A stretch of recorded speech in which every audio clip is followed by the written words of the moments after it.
Agora eu uso um aviso, a gente leva um susto, assim, né? Que susto, meu Deus. Toda hora eu levo esse susto. Bom, eu não sou tão carismática quanto Farina, né? Mas o Farina pediu para eu fazer a apresentação do Thiago. Não sei muito bem por quê. Na verdade, eu sei, mas, enfim, foi porque eu convidei o Thiago. Então, eu queria começar contando um pouco como que eu conheci o Thiago. Você lembra, Thiago, como que a gente se conheceu? Não, deixa eu lembrar. Não sei. Não, foi em São Paulo, né? Provavelmente. Foi lá no evento do IFT. IFT, sim. Foi no IFT, exatamente, no evento de nanofotônica, e depois disso, tudo que era evento que eu ia, eu esbarrava com você, assim. Eu falei assim, ué, Thiago, assim, tava sempre Thiago. Foi em 2015, eu acho, né? A gente chegou a assistir Rent juntos, né? Lá com o pessoal, né? Onde? Rent, lá o musical, né? Melhor musical. Ai, caramba, nem lembrava disso, é verdade. Eu lembrei semana passada que eu tô vendo Sopranos, né? Peguei Sopranos para ver porque a novela da noite tá muito ruim, né? Aí tava vendo Sopranos, aí no episódio de Sopranos, os dois personagens vão assistir Rent, né? Eu lembrei de você, lá, tá vendo? Rent aparecendo aqui no... Melhor musical. Caramba, eu nem lembrava disso, é verdade, a gente assistiu Rent. Lá em São Paulo. Pois então foi naquele evento de nanofotônica, e depois disso todos os eventos eu encontrava o Thiago. Aí quando eu estava com Farina, a Farina falava assim, não, a gente vai convidar o Thiago para dar um seminário lá no FRJ. A gente vai convidar o Thiago para dar um seminário no FRJ. Aí precisou o mundo acabar, assim, né, tipo, para a gente convidar o Thiago para dar um seminário na UFRJ. Mulas com cabeças roaming o Planalto. Cidades invisíveis, né? Coisa... A última vez o último evento que eu estive, aliás, muitos daqui estiveram, foi um evento lá em Maceió, que a gente falou, não, é um absurdo, tem óleo na praia, tem óleo no mar, era um absurdo que tinha óleo no mar, olha só. Piorou muito. Que saudades de um óleo no mar, né? Tipo... Enfim, bom, brincadeiras à parte, né? O Thiago fez graduação, mestrado e doutorado na USP, né? Por que eu estava falando de como eu te conheci? Porque eu te conheci depois é que eu vim saber que você foi orientado pelo Pinheiro. Foi a ordem meio inversa, né? Eu falei, nossa, que coincidência. Então, foi orientado pelo Pinheiro. Depois você fez pós-doc lá em São Carlos, né? Na USP de São Carlos, né? Sim, foi em Ribeirão e São Carlos. Isso, e agora você está na Universidade de Alfenas, né? Estou lá. Pois é. Então, eu escrevi para o Thiago e falei, Thiago, quero falar só de interesses acadêmicos, quero falar também de um pouquinho de interesses pessoais. Eu já sabia que o Thiago é uma pessoa que gosta de correr, agora você deve estar correndo assim no corredor, assim, para frente, para trás, para frente, para trás, assim. Não, eu comprei uma esteira, né? Eu comprei uma esteira dentro de casa. Só que a esteira é barulhenta, eu não consigo assistir nada, né? Assistir Doctor Who, por exemplo, eu tentei assistir outro dia, não deu certo, né? É muito barulhenta, realmente. Pois é, então, bom, o Thiago, ele gosta de correr, né? Agora dentro de casa, ele gosta de literatura, gosta de mangá, e academicamente ele tem interesse, né, em estudo em teoria de Lorentz-Lie, aplicações de metamateriais, né? E, de uma forma mais geral, tem a ver com o nosso pastel aqui do grupo, né? Como a Farina gosta de dizer, os problemas envolvendo interação com radiação com a matéria. Então, Thiago, finalmente é um prazer receber você aqui. Eu estou em casa, me sinto em casa, na verdade. Você está em casa, você pode, a partir de agora, vou lá pegar um café. Sempre. Venha sempre. A gente nunca foi ao FRJ, até onde eu sei, né? Nunca foi na FRJ lá. Nunca pisei na FRJ, realmente, nunca, né? Olha só. Nunca passei por lá. Eu já fui na UF. UF. Você tem que ir, né? E o financiamento permitir, né? Você tem que ir. Quando a UFRJ acabar, é isso? Exato. Quando a UFRJ acabar, você dá uma passadinha lá, né?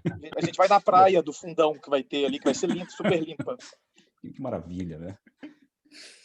Deixa eu só complementar aqui, que Corrida na Esteira assistindo Doctor Who acabou de pontuar aqui nos 10 itens mais nerds que eu já escutei. Parabéns. Não deu certo. Eu só corro atualmente. E vejo o Jornal da Manhã, né? Que é o que dá para fazer. Com legendas, aliás. Eu coloco umas legendas lá no Jornal da Manhã. Aliás, no Jornal da Manhã eu vi que eles traduzem lá, sei lá, deve ser um algoritmo, né, que basicamente coloca o que a pessoa está falando. Aí outro dia estava comentando sobre a Pfizer, né? Aí o cara traduziu como faz here, né? Eu falei, exatamente, né? Falei, exatamente, é isso mesmo, né? Podia ter usado faz here, é isso que a gente precisa agora, né? Tá ótimo, Thiago. Então, obrigada mais uma vez por ter aceitado o nosso convite.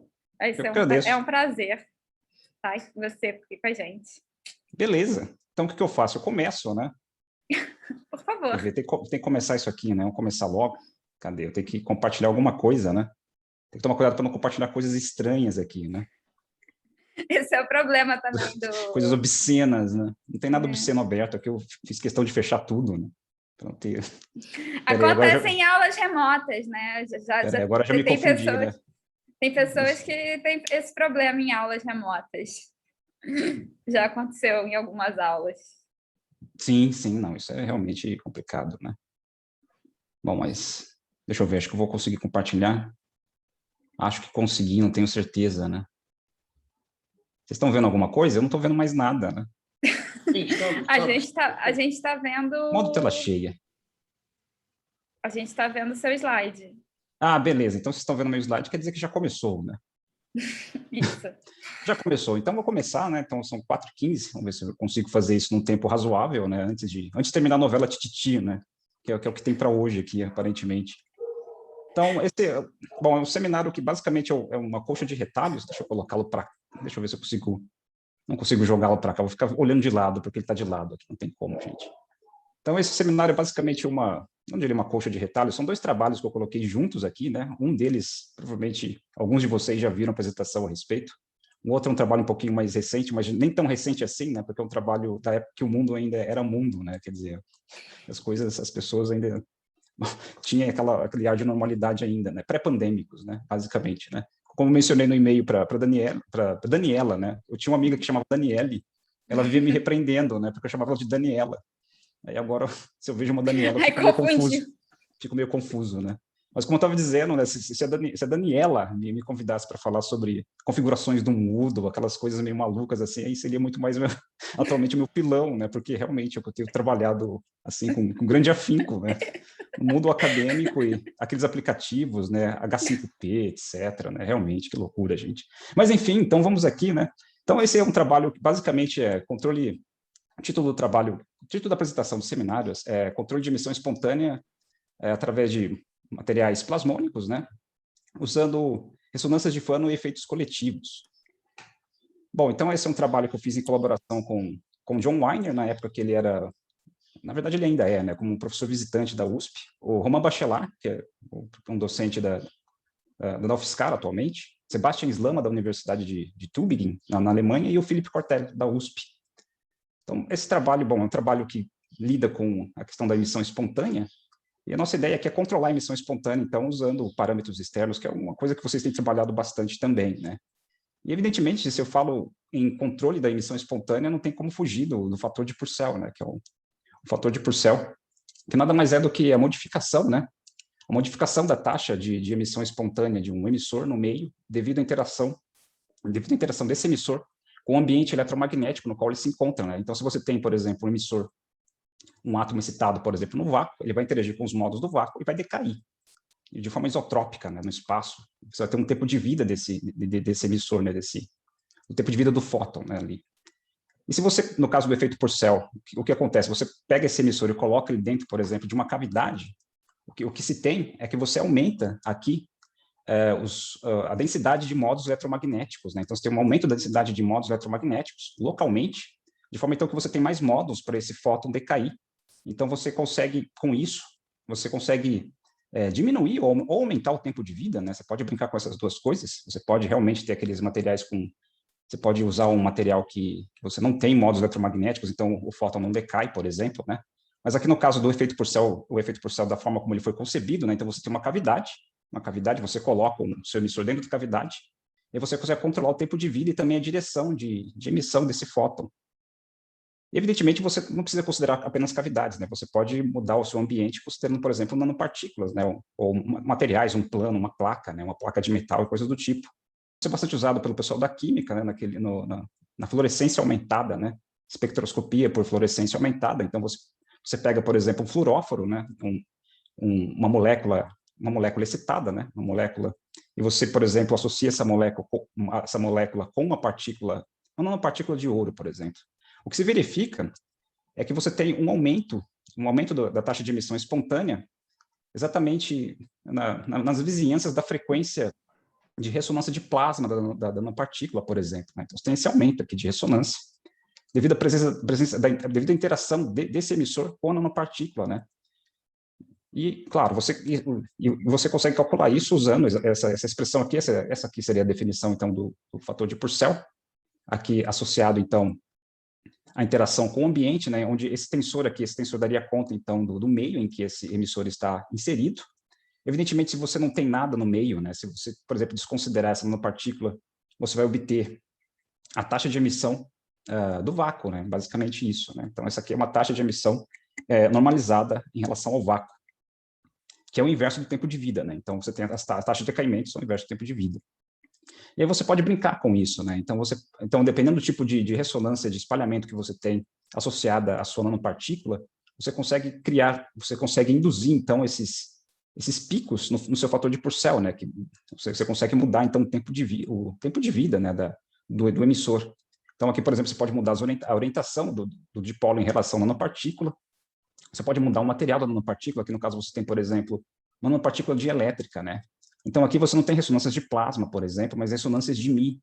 E o que se verifica é que exatamente nas ressonâncias de Mi, das seções de choque, você obtém esse aumento do fator de Purcell, ou seja, a diminuição do tempo de vida do seu emissor. E é interessante que, bom, como o fator de Purcell está associado, então, às seções de choque, você consegue ver isso, né? Isso mostrar analiticamente, né, que tem essa relação. Uma coisa que a gente estudou no passado, por exemplo, era a questão da ressonância de Fanon no espalhamento de luz, né? Que, por exemplo, o grupo do ALU usa bastante para poder induzir aquilo que eles chamam, né, de invisibilidade do plasmonic cloaking, né? Plasmonic cloaking technique, né? Que é o cancelamento do espalhamento devido à presença de uma capa plasmônica na sua nanopartícula, né? E a gente usou esse efeito e mostrou de fato, né, que se você pegar, então, você pega emissores pontuais, né, no caso aqui, dipolares, né, são como se fosse você pega um átomo de 2 níveis e coloca na vizinhança de uma partícula core shell, onde você tem que o core é dielétrico e uma capa plasmônica, o fato de você ter uma ressonância assimétrica, como essa aqui, né, onde você tem um máximo de ressonância muito próximo de uma antirressonância, você vai obter também uma ressonância assimétrica aparecendo também no seu fator de Purcell. Ou seja, você consegue tanto aumentar o fator de Purcell quanto diminuir, né? Isso aqui é o que a gente chama de ressonância de Fanon, que eu vou comentar mais para frente.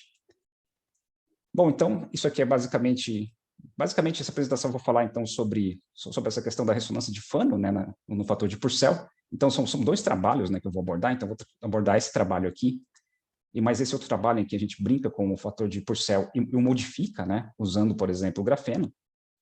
E, finalmente, né, após essa primeira discussão, no caso de um emissor interagindo com uma nanopartícula, eu vou comentar um pouco a respeito da possibilidade ainda, né, de você conseguir brincar com o caso de, por exemplo, 2 emissores na vizinhança de uma nanopartícula, e aí sim olhar para efeitos coletivos, né, e ver que tipo de informação a gente pode tirar, que tipo de informação relevante, né, no caso aqui para aplicações em fontes de fótons únicos, né, que a ideia aqui é estudar esse tipo de efeito.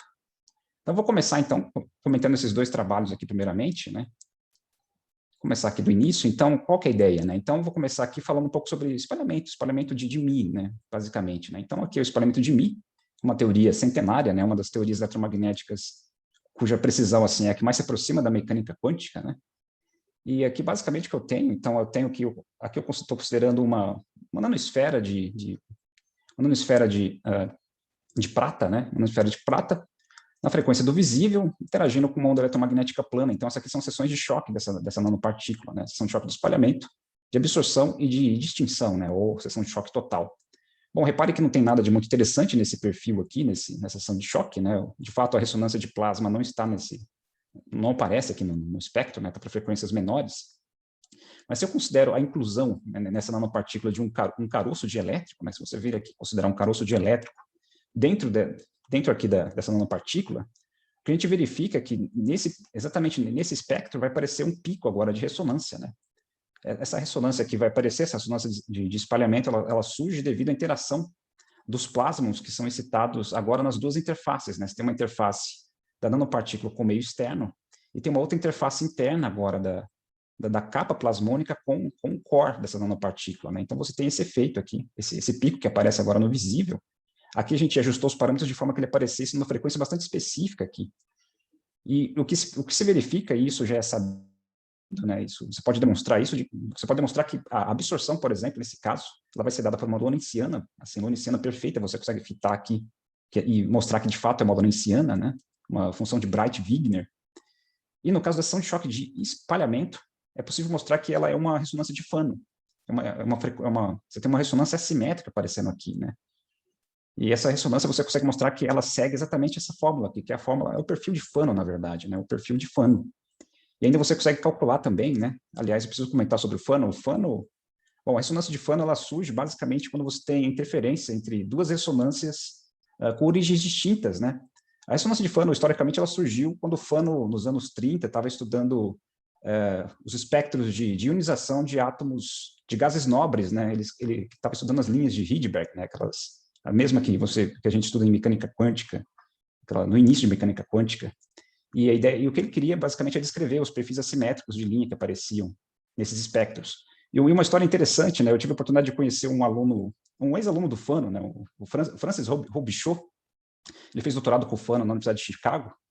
Ele comentou que o Fano, uma vez, o Fano contou essa história para ele, né? De que ele era jovem, né? Ele já estava fazendo pós-doc com o Fermi, e ele tinha acabado de publicar o artigo que dá nome a esse efeito Fano que eu vou comentar aqui, né? Ele tinha publicado esse artigo em italiano e sozinho, né? O Fermi não quis participar do artigo.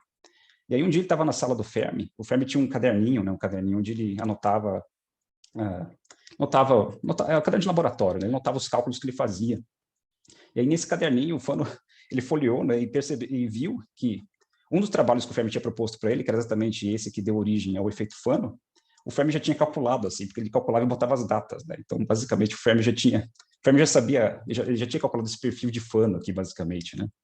Então, na verdade, o Fermi descobriu a ressonância de Fano antes do Fano, mas como o Fano era pós-doc, ele acabou deixando, né, esse resultado com o Fano mesmo, né? Aquela coisa do orientador, né? O orientador sabia, basicamente, qual seria o resultado e ele passou esse filão, né,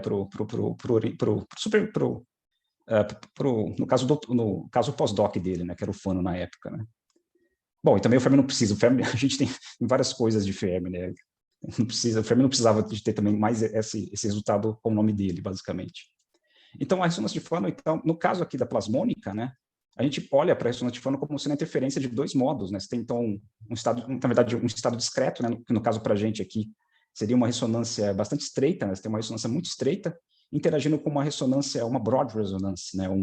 Seria uma ressonância larga, né? Então, você tem a interação dessas duas ressonâncias. No caso aqui seria, então, uma ressonância de plasma interagindo com uma ressonância, por exemplo, de Mi mesmo, né? Uma ressonância dipolar. E a interação dessas duas ressonâncias, você tem, então, um acoplamento delas, isso vai levar, então, à curva de Fano, né? O perfil de Fano, que é esse perfil aqui, né? Assimétrico. E é possível mostrar aqui que esse parâmetro de assimetria, né, tem um parâmetro de assimetria que aparece na curva de Fano. No caso da teoria de Mi, a gente consegue mostrar que esse parâmetro de assimetria ele é dado pela razão das funções de Riccati-Neumann e Riccati-Bessel, né? Isso dá para mostrar analiticamente. Então, de fato, é uma ressonância de Fano que aparece na seção de choque de espalhamento. E aqui, só falando um pouco sobre esse parâmetro de assimetria, dependendo do valor do parâmetro, você tem perfis diferentes da curva de Fano, né? Então, para Q igual a 1, por exemplo, que é o parâmetro Q igual a 1, você tem esse perfil aqui, essa marca do zorro, né, da ressonância. Aí, se você coloca Q igual a 0, você tem, então, uma antirressonância. Você tem a antirressonância, que basicamente é uma lorentziana invertida aqui. E se a gente manda esse Q para infinito, recuperamos, então, a lorentziana, basicamente. Então, é isso que a gente tem aqui, né? E aqui o que mais posso comentar? Por exemplo, aqui, esse tipo de configuração ela é bastante utilizada, né? Porque a gente consegue obter aquilo que eu comentei agora há pouco sobre as aplicações do grupo do ALU, né? Então, a gente diz, por exemplo, que nessa região aqui, a gente tem uma região de invisibilidade, né? Então, seria essa capa plasmônica funciona como uma capa de Harry Potter. Se eu colocasse aqui o perfil de espalhamento sem a capa plasmônica, vocês veriam uma curva aqui, por exemplo, né? Então, você teria, de fato, uma diminuição do espalhamento exatamente nessa região, devido à presença dessa capa, né? Então, você tem essa aplicação aqui. Mas aqui, no caso, o que a gente está interessado é o seguinte, né? Então, a gente tem uma região, a gente tem um ponto onde a ressonância é nula, né? Quer dizer, a seção de choque de espalhamento é aproximadamente zero, né? Não é zero. Evidentemente, nunca vai ser zero por conta do teorema óptico. Mas temos também aqui uma ressonância exatamente nesse ponto aqui. A ressonância eu escolhi que ela acontecesse exatamente na frequência de 780 nanômetros, né? Essa aqui é a frequência de transição, acho que é uma das linhas lá, D2, lá do átomo de rubídio, né? Que são os átomos que, no caso, quem estuda bastante esse tipo de... Quem trabalha bastante com o átomo de rubídio é o grupo do Sebastian, lá em Tübingen, né? Então, o interesse era olhar para essa frequência aqui, basicamente, né? Então, basicamente, é isso que a gente vai fazer agora, né? A gente vai pegar exatamente essa estrutura, né? Essa estrutura, com essa configuração, né? Você tem, então, um caroço dielétrico com esse índice de difração e esse tamanho, revestido, então, por uma capa plasmônica, e a gente vai colocar, então, agora um emissor com essa frequência aqui, né? Essa frequência de emissão nas vizinhanças dessa nanopartícula, né? E estudar os efeitos, basicamente, estudar o fator de Purcell. Então, essa aqui é a expressão analítica que eu tinha mostrado antes, né? Então, a gente consegue calcular, então, analiticamente, aqui no caso da teoria de Mie, então, essa aqui seria a expressão exata, né, para toda a expansão multipolar usando a teoria de Mie. Então, essa aqui, no caso, seria, por exemplo, essa aqui seria a contribuição não radiativa do fator de Purcell para um dipolo, aqui no caso, o dipolo atômico, ele está orientado ortogonalmente à superfície da partícula. Aqui, então, esse ΔR seria a distância do emissor à superfície da nanopartícula. Então, repare que aqui, à medida que eu aumento, então, a distância entre o emissor, entre esse emissor, né, dipolar, e a superfície da partícula, que a gente tem aqui, as contribuições não radiativas do fator de Purcell, elas vão diminuindo, evidentemente, né? E a ideia é que tendam a zero, né? Então, ela vai ser máxima exatamente na superfície da nanopartícula, né? Isso aqui, na verdade, é um grande tapete, né? Porque a gente coloca todo tipo de perdas não radiativas dentro desse fator de Purcell não radiativo. Então, tem várias contribuições aqui dentro, né, basicamente. Evidentemente, o radiativo, se a gente calcular a contribuição radiativa, que é a contribuição que normalmente se estuda mais, né, que na verdade é o que interessa, né, você quer saber, normalmente você quer coletar, né, essa radiação de alguma forma e não perdê-la, né, na partícula, né, vamos dizer assim, né. Então, repare, por exemplo, que na superfície da nanopartícula, as contribuições não radiativas elas vão ser superiores à radiativa, né, o que é esperado, né. E para uma certa distância da nanopartícula para o emissor, a gente tem que as contribuições radiativas, de fato, elas superam as contribuições não radiativas. E podemos também mudar a orientação aqui do emissor dipolar, né? Então, se você mudar a orientação do emissor, e considerar, por exemplo, a orientação agora paralelamente, né? O emissor vai, na verdade, aqui o dipolo está paralelo à superfície da nanopartícula, você vê que você tem também esses perfis parecidos, só que eles são ligeiramente em tamanho, né? Eu diria que você percebe que ele é menor, né? Que, por exemplo, aqui a contribuição não radiativa, no caso em que o dipolo vai ser paralelo à superfície da partícula, vai ser menor do que no caso em que ele é ortogonal, né? Isso se deve, por exemplo, àquela brincadeira que a gente faz em eletrodinâmica, né? Quando a gente estuda os dipolos em vizinhanças de superfícies metálicas, né? Você tem interferência, na verdade, você considera, por exemplo, um dipolo com seu dipolo imagem, a interferência dele, no caso em que eu tenho orientação ortogonal à superfície metálica, vou ter uma interferência aqui, na verdade, construtiva, né, desse dipolo com o dipolo imagem. Se o dipolo ele é paralelo à superfície do metal, eu tenho uma interferência destrutiva, né, entre o dipolo real e o dipolo imagem. Isso é algo que se percebe nesse tipo de sistema, né? Então, é esperado que sempre que você tem um dipolo orientado ortogonalmente à uma superfície metálica, você espera realmente que o acoplamento ele seja favorecido no caso em que a orientação seja perpendicular à superfície dessa nanopartícula, ou nanoestrutura, ou placa metálica. Diga. Sim? Não, é que, na verdade, está cortando para mim, o que está no eixo horizontal ali é nanômetros? É nanômetros. Tá do gráfico. Sim, nanômetros. Está cortando para todo mim, mundo? não sei se está cortando para todo mundo, mas para mim, porque para mim cortou ali, não consigo ver. Tá bom. Não, era só isso. Tá cortando para todo mundo? Se estiver cortando, realmente não. Para mim tá normal. Tá normal. Tá normal. Para mim tá normal também, Felipe.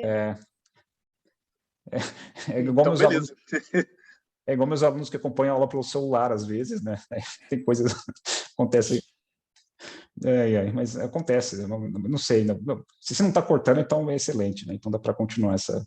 Então acho que está mais ou menos claro aqui, né? Então essa que é a ideia, né? Quando você tem um dipolo orientado ortogonalmente, ele acopla, o acoplamento é favorecido, basicamente é isso. Então você tem um maior aumento, vamos dizer assim, do fator de Purcell, né? Nos dois casos, radiativo e não radiativo. E aqui, evidentemente, você manda essa distância, esse ΔR, para infinito, né? O que se espera é que você tenha no far field, né? Quando o ΔR é muito maior que o raio da partícula, você quer recuperar. No caso radiativo, você quer recuperar a taxa de decaimento no vácuo, né? Que é o que eu coloquei aqui como gama zero. E o não radiativo tem que ir para zero, né? Essa é uma forma de você testar se está tudo ok com o seu modelo, basicamente. Bom, certo. Mas qual que é a ideia aqui? Repare aqui que eu fixei tudo, está tudo fixo aqui, né? Eu fixei o raio da partícula é fixo, o caroço ele tem esse raio, tem esse índice de difração, etc. Eu não consigo mudar, por exemplo, a posição da ressonância aqui de espalhamento da nanopartícula, e por sua vez não consigo mudar o ponto, a frequência, né, em que eu tenho um fator de um aumento do fator de Purcell.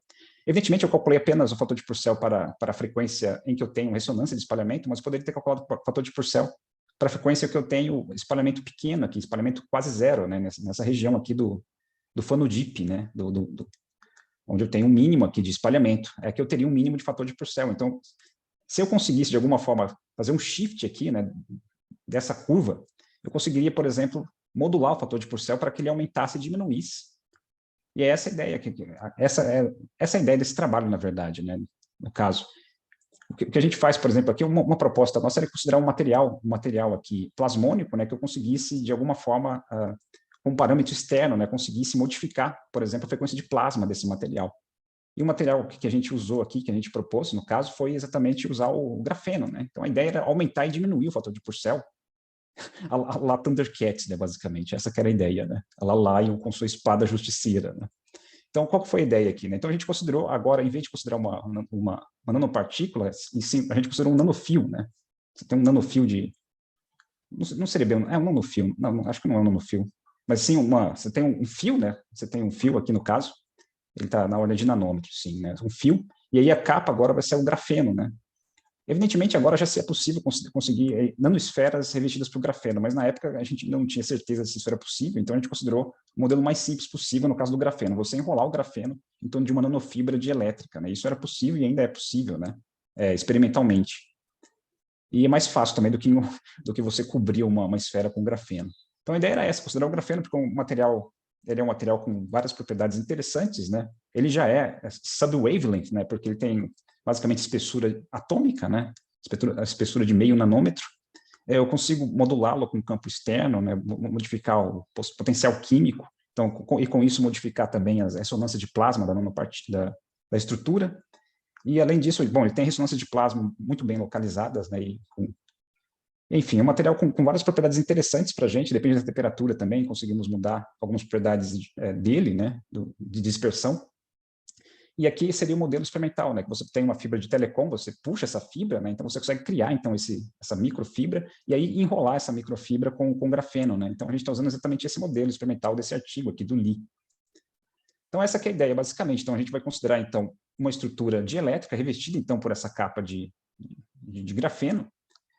E temos, então, aqui no caso, 3 orientações possíveis para os dipolos, né? Tem essa orientação que é a preferencial, como mencionei para vocês, né? Que é quando o dipolo atômico está orientado ortogonalmente à superfície do material, aqui no caso desse material plasmônico. Temos a orientação, essa orientação em que o dipolo está orientado paralelamente à superfície, que não é uma orientação ela não acopla bem, né? No caso, é para gerar um fator de Purcell elevado. E aqui temos uma outra orientação ainda, né? Que seria essa orientação em φ, né? Uma orientação em que eu tenho, então, ele é ortogonal, mas ele está, ao mesmo tempo, ele é ortogonal, na verdade, ao eixo Z, né, na verdade, ele é paralelo a φ, né, então você tem essas 3 possíveis orientações aqui, né. Então, beleza, então qual que é a ideia aqui, Então, aqui eu vou mostrar, vou olhar, então, primeiro para as seções de choque, né, no caso aqui, usando teoria de Mie, aqui eu considerar aqui a incidência oblíqua, né, a ideia aqui é mostrar que nessa estrutura eu consigo obter as ressonâncias assimétricas, né? No caso, aqueles perfis assimétricos de espalhamento, né? Que seriam as ressonâncias de Fano.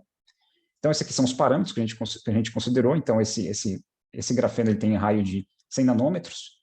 Então, esses aqui são os parâmetros do grafeno. Aqui é o material dielétrico que a gente considerou como sendo o core desse cilindro, né? É como um cilindro infinito, a gente considerou basicamente. A temperatura vai ser 300 Kelvin. E esse potencial químico aqui de meio eletronvolt. Então, esse aqui é o ângulo de incidência de uma onda plana, né, interagindo com essa estrutura.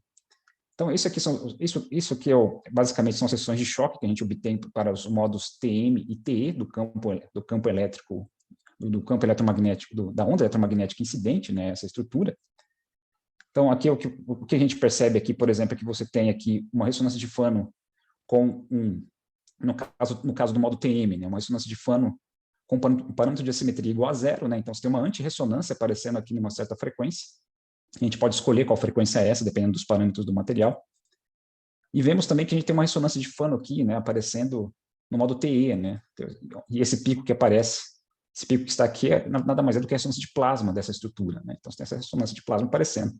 Isso aqui é para incidência normal, né? Quando a gente varia a incidência, né, por exemplo, incidência a 45 graus, a gente percebe uma modificação do perfil, no caso do modo TM, né? O TE não varia tanto, ele acaba não variando muito, porque, na verdade, o campo elétrico ele não modificou aqui quando eu modifiquei o ângulo de incidência, né? Basicamente isso. Ele continuou sendo ortogonal ao eixo Z, né? E aqui é a mesma coisa, né? Então, aqui, na verdade, essas ressonâncias estão dependendo mais de como o campo magnético está interagindo com a estrutura, né? O campo elétrico aqui não modificou, né? Ele continuou sendo ortogonal ao eixo Z do cilindro. Então, é isso que a gente obtém aqui. Repara que a gente obtém, de fato, ressonâncias de Fano aparecendo nos dois modos do campo eletromagnético, né? Então, esse Q aqui eu não mencionei, mas são seções de choque, né? Você tem a seção de choque de espalhamento, de absorção e de extinção. A gente chama de Q, no caso do cilindro, porque a gente não consegue definir seções de choque para cilindros infinitos, né? Então, a gente considera a razão da seção de choque ótica, né, com a seção de choque geométrica do cilindro de forma a desaparecer, né, com os infinitos, né, com o comprimento infinito do cilindro. Então, a gente chama isso aqui é uma eficiência de espalhamento, né, uma eficiência de espalhamento, uma eficiência de absorção e uma eficiência de extinção. Então, ok, a gente consegue obter, então, essa ressonância de Fano para essa estrutura, ou seja, eu queria exatamente isso, né, eu queria um mínimo de espalhamento e um máximo de espalhamento próximos, assim. Tá, então a gente vai considerar agora não uma onda plana interagindo com essa estrutura, mas sim aquele emissor dipolar, né? Então, vou considerar um emissor dipolar, está aqui, né, nessa orientação, a uma distância de 5 nanômetros, na verdade, 5 nanômetros em relação à estrutura, né? Então, o que a gente percebe, aqui quando a gente olha o fator de Purcell, esse é o fator de Purcell radiativo em azul, não radiativo está em vermelho, né? Repare que ele é bastante elevado nesse caso aqui. O que a gente percebe aqui no fator de Purcell é que, de fato, sim, aparece aqui uma ressonância assimétrica no fator de Purcell radiativo, né? Que é o interessante para a gente, né? Aparece aqui essa ressonância. E para as outras orientações possíveis, né, a orientação IFI também aparece uma ressonância de Fano aqui, nessa ressonância assimétrica.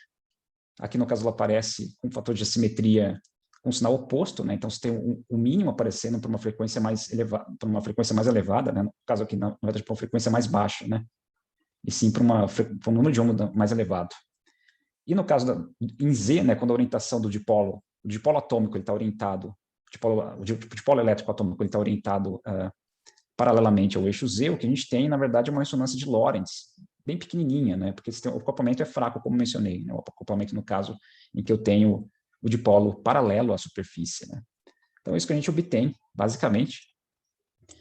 E aí, o que a gente mostrou também, a gente mostrou que se a gente variar aqui também a distância, né? Se a gente variar a distância, a gente percebe que o perfil de Fano ele varia muito pouco, no caso em que eu tenho essa orientação, né? Em que o dipolo atômico está orientado ortogonalmente à superfície desse cilindro, né?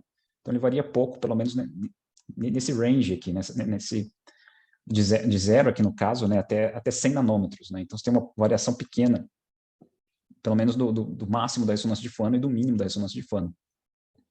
No caso da orientação IFI, a gente percebe que o parâmetro de assimetria da curva depende da distância da partícula, na distância, no caso, do emissor até a superfície desse cilindro, né? Então, a gente percebe que, de fato, você tem uma modificação do perfil de linha aqui, quando você aumenta a distância em relação à superfície da nanoestrutura, né? No caso aqui do cilindro revestido com grafeno. Então, esse basicamente dois resultados. E aí a ideia agora é colocar uma distância interessante, aqui no caso a gente considerou essa distância aqui do dipolo em relação a, no caso do emissor em relação à estrutura, né? Então a gente considerou essa distância, basicamente, uma distância que, no caso, ela, de forma, na verdade, tem perdas não radiativas não serem tão elevadas, né? Porque elas são muito altas. E a gente percebe que nessa distância a gente consegue fazer o fano fit, a gente consegue, de fato, mostrar que a gente tem ressonância de fano aparecendo tanto na orientação do emissor, quando ele é radialmente, né, quando você tem o dipolo elétrico orientado radialmente, quanto na orientação em fio, né? Ambos apresentam esse perfil assimétrico, e a gente consegue fazer esse fano fit aqui, e calcular analiticamente, né? Então a gente conseguiu calcular analiticamente, de forma aproximada, pelo menos, né, mostrar que tem esses perfis, né, é um perfil de fano, de fato, para as duas orientações possíveis desse dipolo emissor. E o que é interessante aqui não é tanto a expressão analítica, mas sim o fato de que a gente conseguiu mostrar que o parâmetro de assimetria da curva de fano ele é proporcional à raiz quadrada do potencial químico do grafeno, né, nessa configuração. E o que isso implica? Né? Isso basicamente implica que a gente consegue, então, modificar, ou pelo menos transladar, né, fazer, na verdade, um shift aqui do perfil de fano, modificando o potencial químico do grafeno. E é isso que a gente fez, né? Então, olha só, então, vamos considerando essa geometria aqui, por exemplo, né? Considere, então, que você tem um emissor a 10 nanômetros, né, da sua estrutura, e esses são os perfis que a gente obtém, né, para essa distância, né? Você tem esse emissor, ele está lá, e esse é o potencial químico que a gente considera, então, 0,1 eletronvolt. Então, essas aqui são as três orientações possíveis, né, em Z, em φ e em R. À medida que a gente aumenta o potencial químico, a gente percebe que a gente consegue aqui, no caso, transladar essas curvas, né? Olha só, a gente vai transladando as curvas. Então, de fato, o que a gente tem aqui é uma possibilidade de controlar o fator de Purcell, né? O fator de Purcell radiativo. Então, a gente consegue mostrar, então, que a gente consegue sair de uma situação. Suponha que você tem um emissor, por exemplo, uma frequência fixa aqui de 700, sei lá, aqui no caso, você pode ter um emissor numa frequência de 780 nanômetros, que é o que interessa para a gente, né? No caso do átomo de rubídio. O que a gente mostrou aqui é que com essa estrutura, né, com essa configuração, a gente consegue, modificando o potencial químico do grafeno, né, algo que pode ser feito, por exemplo, considerando um campo elétrico-estático, né, ortogonal à superfície do cilindro, né? Então você conseguiria modificar, então, modificar o potencial químico, né? Então, modificando o potencial químico, o que se consegue é fazer, então, fazer com que uma frequência que antes você tinha um máximo de fator de Purcell, agora você pode ter um mínimo, né? Então, se você pegar uma frequência aqui fixa, uma frequência de transição, no caso do seu emissor, né? Suponha que seja um átomo, né? Ou um ponto quântico, ou algo do tipo. Então, você consegue fazer esse shift da ressonância de fano, né? E, com isso, ter um aumento ou diminuição do fator de Purcell. Então, essa aqui era uma das aplicações que eu queria mostrar, né? Na verdade, alguns já conhecem essa aplicação. Então, você consegue, de fato, brincar com o fator de Purcell, usando, então, grafeno, né, basicamente. Então, essa que era a ideia, né, modificando o potencial químico. Um outro trabalho aqui, no caso, é a questão dos efeitos coletivos, né, que a gente estudou, né? Sim. Posso fazer duas perguntas rapidinho? Pode. A primeira pergunta é se, quando vocês consideram o nanotubo, se vocês levam em conta a quiralidade do nanotubo, aquela quiralidade NM.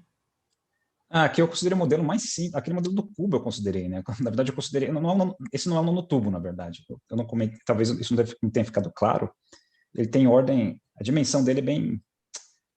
Acho que são... Não, mas é um graphene coated, né? Então é como se fosse um nanotubo envolvendo um determinado tubo de elétrico, que no caso de vocês é de sílica. Sim, mas eu considerei como se fosse um plano, né? Porque o tubo aqui, no caso, ele tem, sei lá, acho que são 200 nanômetros o raio dele, né? Um nanotubo de grafeno que tem todas tem vários tipos de configurações possíveis, depende de como você amarra seu tubo, né?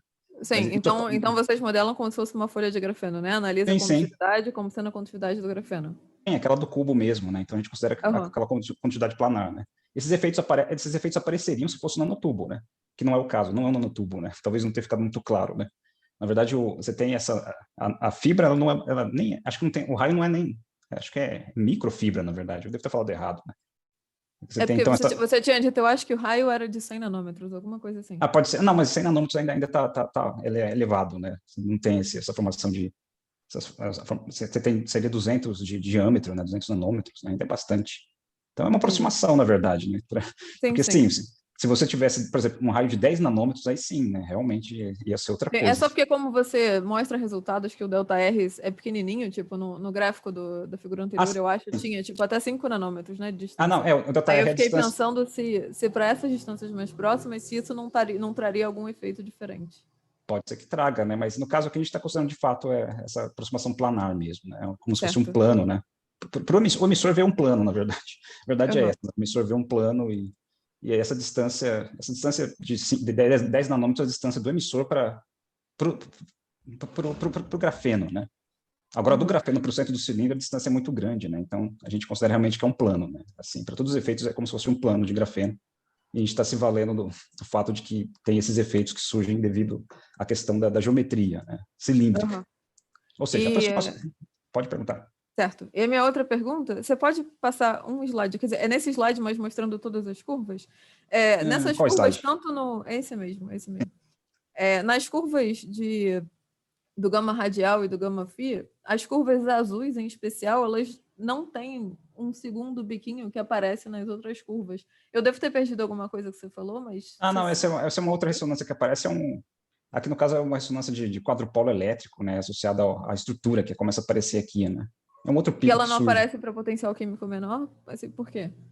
Por que ela não é evidente? Ela não aparece porque quando você muda o potencial químico, muda também a frequência de plasma da estrutura, né? É como se fosse uma outra estrutura, né? Então aqui eu estou citando outros modos estão aparecendo devido à modificação da frequência de plasma, né? Então aqui provavelmente é um quadrupolo elétrico que surge, né? Quando pensando agora no caso do espalhamento, né? Se você olhar nas curvas de espalhamento que estão atrás, né? Onde estão essas curvas? Aqui, né?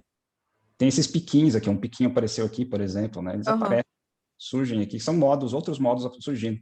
No caso que eu estou considerando sempre, o comprimento de onda é mais ou menos da ordem do raio da estrutura, né? De forma que eu tenho, assim, o que é dominante aqui é o dipolo elétrico, basicamente, né? O dipolo elétrico da estrutura, né? Você consegue fazer aproximação dipolar, né? Com esse cilindro, né? Mas tem outras contribuições aparecendo aqui também, né? No campo próximo, principalmente, né? Então, você tem essas contribuições de quadrupolo elétrico no máximo que está aparecendo aqui, eu acho. Acho não, eu tenho certeza, né? Quadrupolo elétrico apenas. Então, é isso que está aparecendo aqui. Então, é quadrupolo. Tá bom, certo? Obrigada. Bom, então agora uma outra aplicação, né? Então, aqui eu estava estudando um emissor interagindo com uma estrutura, basicamente, né? E aí lá no nosso grupo, o grupo de São Carlos, o interesse deles basicamente é efeitos coletivos, né? Você fala em efeitos coletivos, eles têm um orgasmo, assim, né? Porque tudo, efeitos coletivos é a menina dos olhos e tal. E aí uma das propostas era fazer um cálculo em que eu tivesse não um único emissor, mas vários emissores interagindo, né? Para que tivesse, então, a questão dos efeitos coletivos. E aí, por exemplo, né, o que você tem, bom, aqui então esse seria um outro trabalho que eu vou apresentar, né? Então seria essa questão dos efeitos coletivos. Qual que é a ideia, né? Então aqui eu mostrei, né? Comentei, né, que o fator de Purcell é influenciado pela presença de uma nanoestrutura, né? Então você tem a modificação da taxa de emissão espontânea de um emissor devido à presença dessa estrutura, né? Evidentemente, se você tiver vários emissores, um interagindo com o outro, isso também vai modificar o seu fator de Purcell coletivo agora no caso, né? Então você vai ter essa modificação devido à interação entre os dipolos, né? Os dipolos atômicos desses emissores. Então, você tem trabalhos, por exemplo, mostrando que você tem efeitos interessantes. Aqui no caso, por exemplo, esse trabalho mostra que se você aumentar o número de emissores próximos a uma nanopartícula de prata, aqui no caso, você aumenta o número de emissores, o que acontece é que os efeitos não radiativos, né, no fator de Purcell, eles são diminuídos com o aumento dos emissores, né? Então, você tem aqui você consegue aumentar a eficiência quântica do que você está medindo, basicamente, né? Você consegue fazer com que os muitos modos eletromagnéticos que você tem no campo próximo, né, você consegue desprezá-los, né? Então, de fato, a nanopartícula funciona como se fosse um dipolão, né? Um dipolão interagindo com seus vários átomos, né? No caso, se você coloca um átomo em uma nanopartícula e vai muito próximo da nanopartícula, você percebe que você tem muitos modos interagindo com o seu emissor. E isso leva a altas perdas não radiativas nas vizinhanças da nanopartícula, né? Então, aqui ele compara essa linha vermelha com a linha azul, que no caso são os muitos modos, né? A linha vermelha seria a aproximação dipolar. Então, se você aumenta o número de emissores, é possível mostrar que essa linha azul vai descendo, né? Ela se aproxima da linha da aproximação dipolar. Ou seja, você pode desprezar esses modos no campo próximo devido à interação de polo desses emissores. Então, isso são aplicações, né, que você tem. Aqui, no caso, a gente está interessado num outro aspecto, né, um aspecto que é a seguinte questão, né, que como você tem vários emissores, uma das ideias é você olhar para apenas um único emissor, né? A gente quer uma situação em que você tem uma estatística, né, em que apenas que você tem aquela questão de você consegue contar fótons, né? Assim, o seu detector tem um certo tempo característico, né, um tempo de coerência, você consegue captar apenas um único fóton. Então, aqui a gente vai considerar então, esse sistema, né? Então, normalmente, uma grandeza que se usa, além de outras grandezas, né? Você tem grandezas que acabam levando em conta essa correlação das emissões dos fótons de muitos átomos, né? Então, você tem essa aqui, por exemplo, que seria basicamente a função de segunda ordem, né? No caso aqui, interferência das intensidades, né? Que é Intensity Correlation Function, né? Ou Second Order Correlation Function. Two-time correlation function, tem vários nomes, né? Então, seria basicamente o G2, né? Então, você tem essa interferência das intensidades, onde esse tal que aparece aqui seria a diferença do tempo, né? Do tempo entre dois fótons que você detecta, basicamente, em dois detectores, né? E aí você tem a estatística associada a essa grandeza, né? Por exemplo, no caso que você tem o G2 de zero maior que o G2 de tal, isso significa o seguinte, né? Você consegue, isso significa que, primeiro, esse G2 de tal ele é proporcional à probabilidade conjunta, né, de detecção de fótons, né? Então, aqui no caso, o G2 de zero maior que o G2 de tal significa que a probabilidade de você detectar dois fótons com a diferença de tempo zero, ou seja, ao mesmo tempo, né, a probabilidade de detectar dois fótons ao mesmo tempo, ela é maior do que a probabilidade de você detectar dois fótons com tempo tal de diferença, né, entre os detectores, né?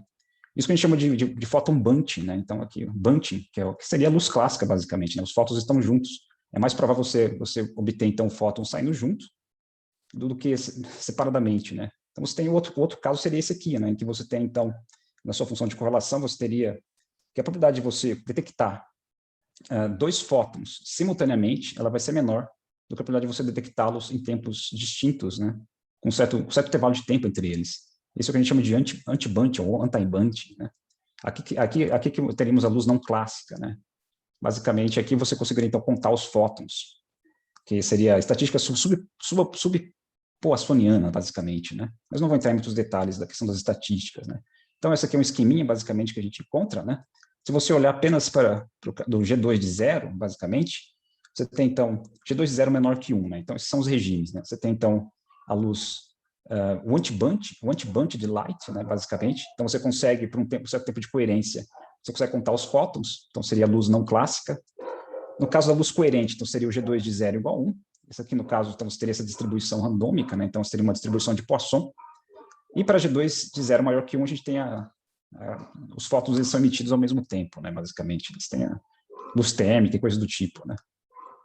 Então, basicamente, é esse tipo de coisa que a gente vai estudar agora, né, nesse trabalho aqui. Então, eu vou começar da mesma forma. Então, a geometria vai ser a mesma de sempre, na verdade, né? No caso aqui, eu vou considerar no caso, aqui um caroço de...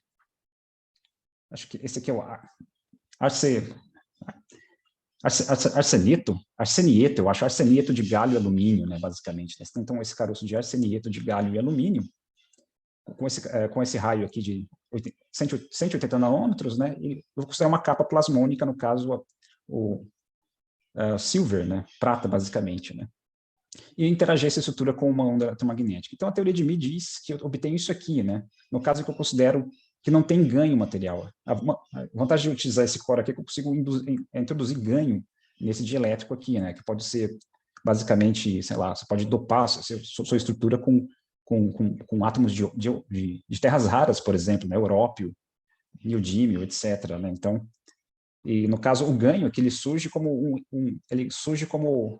um sinal negativo na parte imaginária da difração, né? Basicamente, você tem uma população de elétrons aqui, ela vai ser, elétrons excitados, né? Ela vai ser maior do que a população de elétrons no estado fundamental, de forma que isso acaba induzindo aqui, né, esse sinal de menos na parte imaginária do índice de difração, né? Ou seja, em vez de você ter uma absorção de luz, você vai ter uma emissão estimulada, basicamente, né? Então, esse aqui seria o perfil, no caso, sem ganho, né? Então, a gente tem aqui contribuições elétricas dipolares Você tem a contribuição do dipolo elétrico, do dipolo magnético aparecendo aqui, nessas curvas, e tem a contribuição aqui do dipolo, do quadrupolo elétrico e do quadrupolo magnético aqui em roxo, né? Quadrupolo magnético, né? Nesse caso aqui. Se eu considerar ganho, eu consigo fazer com que, por exemplo, eu tenha uma inversão de hierarquia, né? Na verdade, aqui. Eu faço com que, por exemplo, o quadrupolo magnético ele seja superior ao dipolo elétrico e a todos os outros, por exemplo, né? Exatamente nessa frequência aqui. Daquela frequência de 780 nanômetros, que é a mesma frequência de transição do átomo de rubídio, né, basicamente. Então, é isso que a gente considerou, né, basicamente, como estrutura para colocar na vizinhança no caso de vários emissores, né? Então, aqui, se a gente olhar exatamente nessa frequência aqui, olhar para a seção de choque diferencial, a gente percebe esse tipo de perfil aqui, que é o perfil quadrupolar, né? Esse é o perfil quadrupolar, exatamente para essa frequência, né? E aí, comparando agora com o caso sem ganho, esse aqui é o perfil que se espera, né? Esse aqui é o perfil de espalhamento de Mie, né? Que é aquele perfil assimétrico, que eu tenho espalhamento preferencial na direção forward, né? Na direção para frente. E o interessante de usar exatamente, a gente vai usar essa estrutura aqui para esse perfil, a gente vai mostrar, tem um efeito interessante, que na verdade a gente vai ainda tentando explicar por que ele surge, né? Mas é em razão exatamente desse tipo de perfil aqui, do de espalhamento da estrutura, né? Então, essa aqui, então, basicamente é o nosso sistema.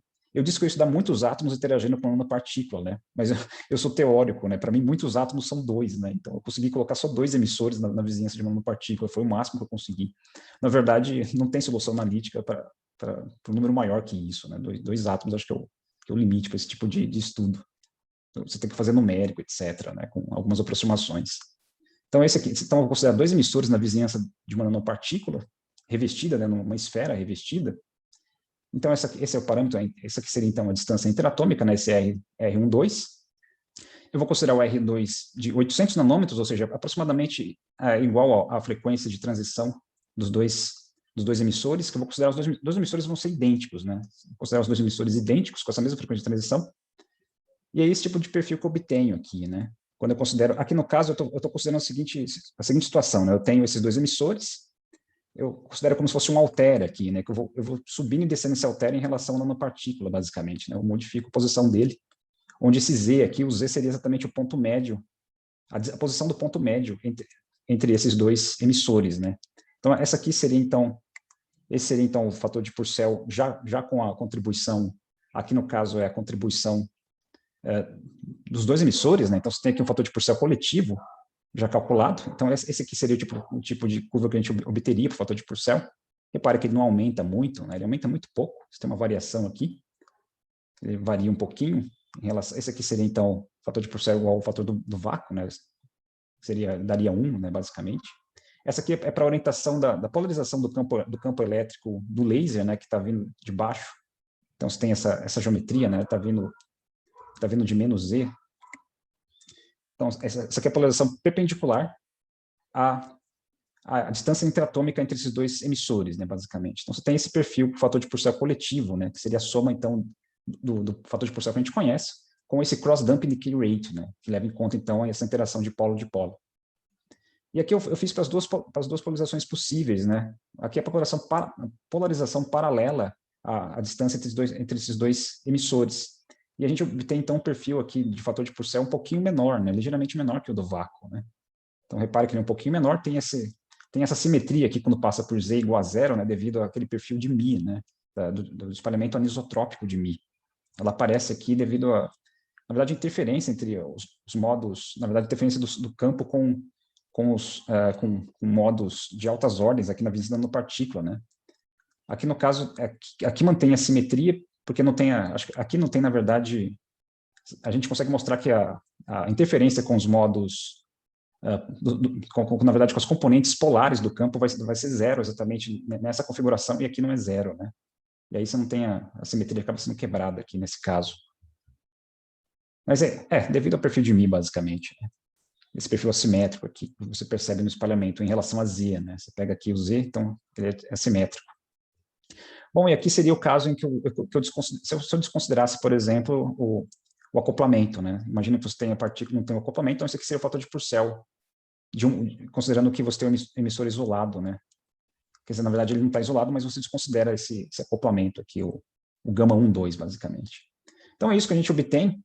Então, aqui eu só separei essa contribuição, essa contribuição cruzada, né? Eu nem sei mais ou menos como chama. Esse aqui não é o coletivo, né? Ele é uma contribuição coletiva, né? Que entra no fator de Purcell. Aqui, então, para as duas polarizações possíveis em relação à distância interatômica. Então, é esse tipo de perfil que a gente obtém. E aqui seria o shift em frequência, né? Também, que é possível calcular, pegando a parte imaginária do tensor, basicamente, ou a parte real, se não me engano, uma delas, né? Então, você tem o shift em frequência e aqui também, esse shift em frequência chama de, essa aqui seria a força de interação de polo, basicamente, né? Então, esse é o tipo de perfil que a gente obtém, né? E aqui, comparando com no vácuo, né? No vácuo são essas outras cores que aparecem aqui, essas linhas retas, né? São as linhas, comparando com como se estivesse no vácuo, sem presença da nanopartícula, né? Não teria modificação nenhuma, né? Ou seja, a nanopartícula está, de fato, modificando bastante o perfil desses fatores de Purcell, agora coletivos. Bom, e o que é interessante, o que dá informação interessante para a gente é olhar para o G2, né? O G2 que vai dar informação relevante, de fato, né? O que está acontecendo, né? Então, repare que eu tenho modificações no G2 aqui, na medida que eu modifico, que eu mudo a posição desses dois emissores em relação à nanopartícula, né? Então, eu tenho modificações, mas essas modificações não são grandes o suficiente para eu ter, por exemplo, eu saí de um regime de bunted light para anti-bunting, por exemplo. Eu não tenho isso, né? Aqui, repare que o G2 de 0 é sempre menor que 1, né? Eu tenho variações aqui, mas ele é menor que 1 ainda. Então, qual foi a nossa ideia? Nossa ideia foi considerar agora aquele meio com ganho, né? Eu considero que eu tenho um caroço com ganho, então eu tenho esse caroço com ganho revestido revestido por prata, né? E aí, esse tipo de perfil que a gente obtém para o fator de Purcell, está aqui, esse é o perfil que a gente obtém, né? Ele varia bastante para as duas polarizações possíveis, né? E aqui são os outros parâmetros coletivos, né? O gama 1, 2 e o que eu chamei de delta 1, 2, né? Que seria o shift em frequência, né? Repare que ele modifica bastante, né, em relação, quando eu passo perto da partícula. Aqui a comparação com o vácuo, né? No vácuo eu teria, então, essas linhas retas aqui, né? Então, realmente tem uma influência grande. E o que é interessante notar aqui é isso aqui, né? Que eu tenho agora, quando eu olho para o G2 de 0, né? Eu percebo que quando eu mudo a polarização, né? Eu mudo da polarização do campo elétrico perpendicular à distância interatômica para o campo elétrico paralelo à distância interatômica, eu tenho, de fato, isso aqui, né? Eu tenho um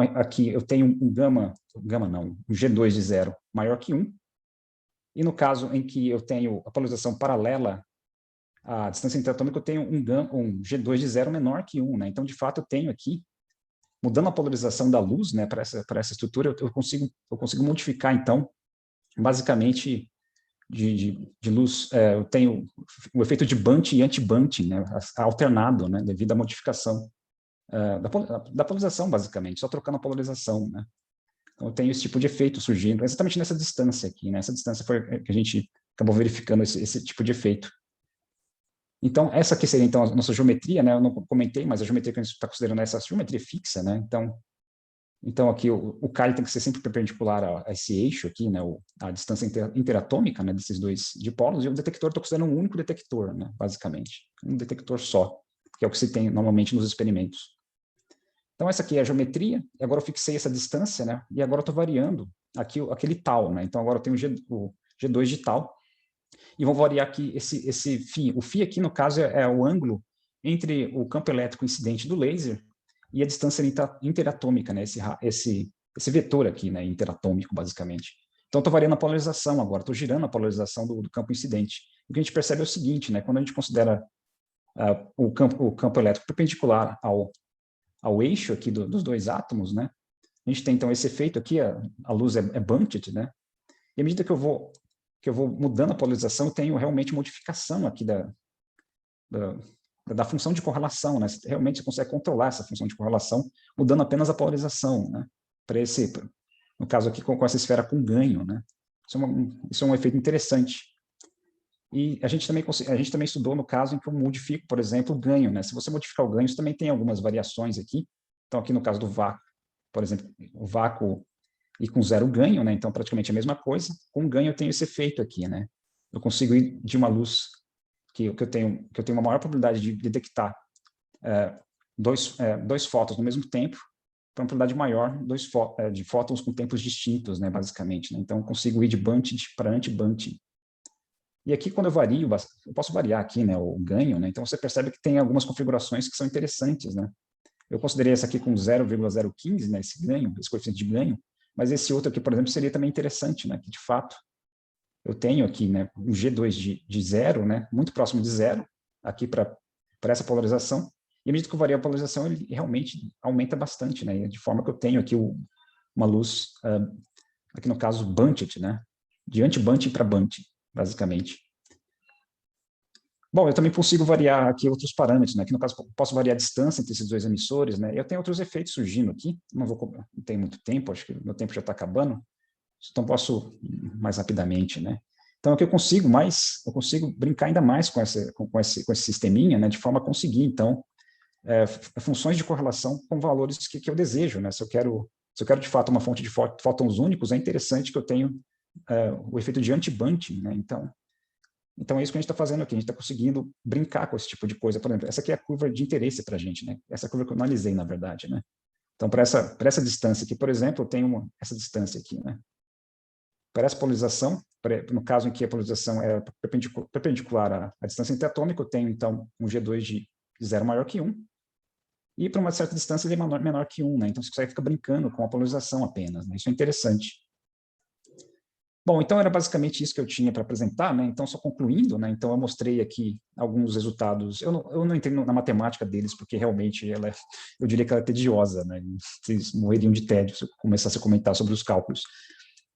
Basicamente, a gente mostrou que os fatores de Purcell, eles apresentam o perfil de Fano, né? Mostramos que tem diferença quando a gente olha, no caso do fator de Purcell, para o campo próximo, e o campo distante, a gente consegue brincar, né, com o fator de Purcell de forma que ele seja Fano ou lorentziano, dependendo da distância, né, do emissor para a estrutura. Conseguimos calcular analiticamente esses parâmetros de Fano, né, isso a gente mostra no artigo.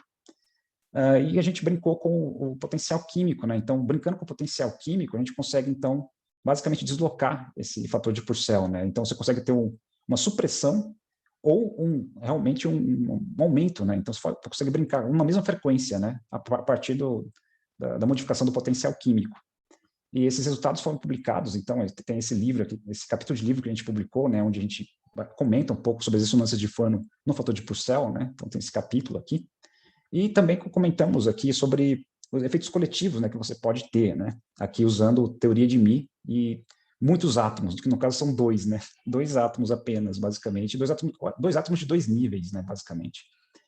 E mostramos esse tipo de efeito, né, então olhando no caso aqui o fator de Purcell coletivo, então você tem esse fator de Purcell coletivo, o que mais aqui, além disso, a gente usou essa forma de Viegandis aqui, eu não entrei em muito detalhe sobre os cálculos, né, e como a gente usou essas fórmulas, tem no artigo, mas a principal ideia foi mostrar que, então, a gente conseguia fazer esse tipo de efeito aqui, né? Conseguir, de fato, usando o ganho e a polarização, sair de uma situação que eu tenho bunted light para o anti-bunting, né? Uma luz, eu não sei como traduzir isso, né? Fótons agrupados, desagrupados, etc., né? E o que é interessante que a gente percebeu que, na verdade, o ingrediente principal aqui foi esse perfil de espalhamento, né? Então, não precisaria ser uma esfera, basicamente. A gente considerou a esfera com ganho, mas provavelmente uma outra estrutura plasmônica, não necessariamente plasmônica, mas uma estrutura que tivesse esse perfil aqui de espalhamento. Talvez com esse perfil a gente conseguiria também, com 2 átomos na vizinhança, né, dessa estrutura com um padrão quadrupolar, né, elétrico de espalhamento, a gente conseguiria esse mesmo efeito de bunting e anti-bunting, né, brincando com a polarização, né, e com a posição dos emissores na vizinhança dessa estrutura, né. Então, basicamente, era isso que eu tinha para dizer, né, então, termino por aqui. Deu bastante tempo, né? 1 hora, quase. Então é isso, obrigado, gente. Então, meio tarde. Bom, obrigada a você. Isso que eu ia falar. A primeira coisa é pedir para as pessoas agradecerem. O Thiago. Sim, estou por aqui ainda. Isso, exatamente. Não, a gente não tem essa rigidez com o tempo, não, imagina. Eu tentei focar em uma... mas eu começo a ficar cansado e vocês também. Se o palestrante começa a se cansar, porque os ouvintes estão piores que o palestrante, provavelmente. Eu estava ficando cansado, então provavelmente vocês estão morrendo. Não, imagina. Enfim, bom, eu abri para perguntas, a Pinheiro já levantou a mão, então, por favor, Felipe. Ele está coçando o nariz, na verdade, né? Você confundiu. Bom, Thiago, excelente o teu seminário, muito bom, parabéns. Eu tenho duas perguntas, né? A primeira delas, não sei se você conhece, tem um trabalho que eu vou colocar aqui no chat, talvez seja do conhecimento que você conheça e os outros colegas também, que é que deixa eu colocar aqui no chat novamente. Chat. Bom, só agora vi o chat, meu Deus, né? Tem um chat. Existe esse trabalho que eu compartilhei aí, né? Que a ressonância de Fano em si ela pode induzir uma força óptica negativa, né? Ou seja, uma força óptica de puxamento, se você quiser. Né? Sim, estudamos esse trabalho juntos, aliás. Pois é. Você chegou a calcular nesse tipo de sistema o impacto das forças ópticas quando você tem um revestimento de grafeno? Não calculei, não. Né? Realmente, não. Mas seria algo interessante de se calcular, né? Realmente. Sim. Eu acho que isso é uma coisa que é possível de ser feita com todo esse ferramental que você desenvolveu de forma simples, né? Olhar as forças ópticas, né? Em particular, esse efeito da força óptica negativa induzida pelo efeito Fano discutido nesse paper aí que eu coloquei no chat, tá certo? Sim. Outro comentário, né? É sabido, né? Eu também vou botar outro artigo aqui no chat, né? Estou me embasando nessa referência aí. Eu só consegui do archive, né? Já foi publicado no grupo do Kircher, né? Que as ressonâncias Fano, quando em sistemas dielétricos, né? Com alto índice de refração, podem estar associados ao que chamam de bound states in the continuum. Não sei se você é familiar com esse efeito. Eu já li sobre, sim, já li. Sim, são modos com enorme tempo de vida, né? Que eles não vazam para o contínuo, né? Apesar do sistema ser aberto Então, a pergunta seria o seguinte: será que essas ressonâncias Fano que você apresentou podem manifestar esses estados, a presença desses estados BICs, né? E como esses estados se acoplariam com o emissor? Se você coloca o emissor, como é que eles vão será que eles podem se acoplar? Será que eles podem vazar nesses estados? Entende? Certo? Sim. Não, é uma boa pergunta, mas a resposta para essa pergunta é um paper, né? Então. É uma coisa que me ocorreu ao ver. Não é interessante. Me ocorreu ao ver a tua palestra, porque na verdade esses estados vão se acoplar de forma ótima, eu acho, se eles existirem, né? Com os emissores, né? Um estado com altíssimo tempo de vida, né? E talvez eles existam nesse mesmo sistema. Mas aí talvez, acho que as perdas talvez influenciariam, não por causa do grafeno, você está falando? No caso do grafeno, né? Certamente. A perda, qualquer perda destrói tudo. Né? Pelo que eu me lembro desses BICs, né, eles consideram materiais dielétricos com Epsilon muito grande, mas sem perda nenhuma, né? Sem perda, zero perda. Sim. Sem perda nenhuma. Né? Você acha que na presença de perdas, isso... certamente, a perda é detrimental, mas... A perda provavelmente... Eu achei interessante. Me ocorreu isso ao assistir a tua palestra e eu acho que é um tópico interessante. Ou seja, o acoplamento, os BICs gerados pelo efeito Fano e como isso se acopla se você põe um emissor, como você fez, na presença... Não, isso daria para fazer brincando com uma esfera, por exemplo, com alto índice de difração ou mesmo um cilindro, né, com índice de difração elevado. Cilindro, exatamente. Não necessariamente grafeno, porque provavelmente com grafeno, ou mesmo com material plasmônico, isso atrapalharia, né, o efeito do BIC. Certo. Mas legal, parabéns. Interessante. São essas minhas sugestões no comentário. Não, beleza, valeu. Perguntas? Desculpa. Obrigada, Felipe. Agora, Patrícia levantou a mão antes. Tipo tirolesa, né? Tirolesa levantou primeiro, né? Aí, Thiago, eu de novo. Deixa eu te fazer uma pergunta agora relativa a esse seu segundo trabalho. Tem um gato ali. Okay. Pode. Eu vi que você escolheu, nesse segundo trabalho aí, a distância entre os seus emissores muito próximas do valor do comprimento de onda lá da radiação com a qual eles estão interagindo. Mas Sim. eu lembro de já ter visto que em efeitos tipo esses coletivos, né, tipo superradiância, por exemplo, é interessante que o comprimento que a distância entre os emissores, na verdade, seja bem menor do que o comprimento de onda. Sim, Tem sim, algum isso para motivo especial para você ter escolhido que eles fossem a distância e o comprimento de onda que fossem um da ordem do outro, em vez de ser um muito maior do que o outro? É que eu não estou olhando para superradiância aqui no caso, realmente, para superradiância, não é isso que eu estou olhando, né? A distância tem que ser Não, é muito só porque menor, são né? efeitos coletivos, né? E aí eu fiquei pensando se esses efeitos que você viu, de troca de bunching para anti-bunching e tal, se poderia ser ainda mais claro, né? Mais intensificado, quero dizer, se você tivesse nesse regime da distância entre os emissores bem menor do que o comprimento de onda da interação, da radiação, em vez de serem da ordem um do outro, né? Assim, eu só queria saber se tem algum motivo específico para eles serem um da ordem do outro. Eu deixei um da ordem do outro porque para você ter esses efeitos que eu mostrei, esses picos e vales, eles aparecem por conta dessa distância que eu considerei, basicamente, né? Então tem esses efeitos como se fosse de interferência, né, que surgem devido aos dois átomos com uma distância da ordem do comprimento de onda, né? Mas, de fato, se eu fosse olhar para efeitos de superradiância, por exemplo, teria que ser uma distância menor, e aí teria outros efeitos para ser olhado, né? Mas tem uma razão, sim, que agora eu não lembro, né? Porque que eu escolhi, foi eu que escolhi, na verdade, só que tinha uma razão muito clara, uma razão experimental, né, no caso, que eu escolhi essa distância.